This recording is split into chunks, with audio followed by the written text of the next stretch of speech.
Sveiki visi gimę po Šaulio ženklu. Pasižiūrėkime, kas jūsų laukia nuo gegužės 6 iki 12. Laikotarpio perspektyvos, ko vengti ir patarimas jums. Šauliam šio laikotarpiu teks būti labai lankstiems. Turėsit mokėti prisitaikyti prie esamos situacijos ar tiesiog kažkokių tai kitų situacijų, kurios pas jūs įvyks. Būkit lankstus, mokėkit prisitaikyti, mokėkite manipuliuoti, jeigu reikia.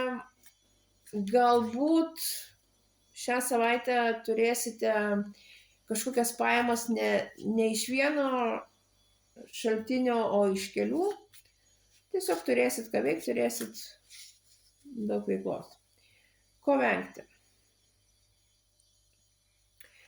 Venkite pernelyg didelio įsikabinimo į materialumus. Venkite tokio rūpinimosi aklai tik savimi, nieks daugiau nerūpi, tik aš. Tokie nebūkit stuobriai. Ir patarimas jums.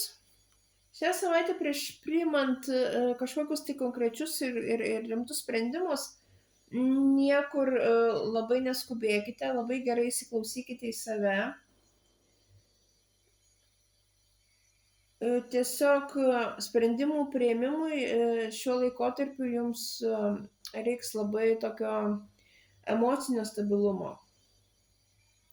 Taip pat šią savaitę jūs mokėsite valdyti kelis reikalus vienu metu.